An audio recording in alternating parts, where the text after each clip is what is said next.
fold it up. Oh, that's good. Damn, man, there'll be more other jobs yet, pal. They're closing everything up. You remember the last depression? You don't remember it. It's going to be worse than that. Believe me.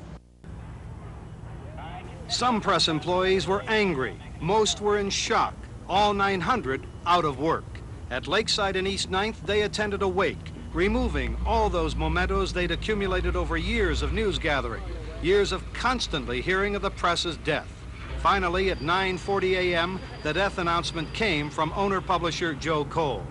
We've been affected by a major economic downturn that has brought about a sharp recession nationally, and that has particularly impacted the Cleveland area.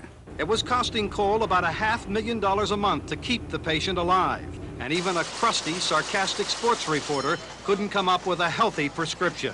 I never look at losses. You know, that's for the gut men in the soft shoes in the front office. You know, I come in, I roll a sheet of paper into a typewriter and try to entertain some people. For years, press employees felt their paper was on its deathbed, but hope still lingered beyond the last minutes.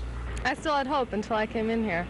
You know, I thought we were going to hear some miracle, something happened. Well, there was no miracle. The press had died, and its passing left some family members feeling it really hadn't happened. Closings and losing your job only happen to other people. You know, they don't happen to you until it does, and then where do you go from here? The Cleveland Press dead at 103, and we won't really know how much we'll miss it till tomorrow and the day after and the day after that. I'm Tro for TV5 News. The struggle for survival has been a long one for the press, but before the struggle, there were 100 years of prosperity. The paper began as the penny press, later becoming simply the press. As the boom of the 60s approached, the press got in step, its old building torn down.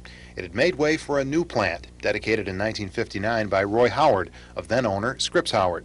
In 1980, rumors that the press would be sold to Joseph Cole. They're denied. 3 months later, the sale is complete. Union concessions have been won, and Cole believes that he can make the paper a winner.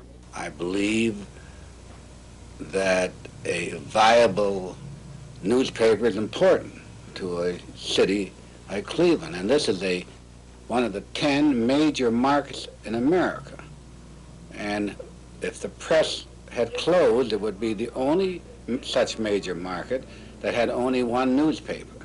And I think Cleveland deserves better than that. But even as the sale came to pass, there had been controversy. Winning union concessions was not easy. In the end, unions were told if the sale didn't happen, the paper would close. Lots of changes since that sale, a new look. Also a Sunday edition, the first in the history of the press.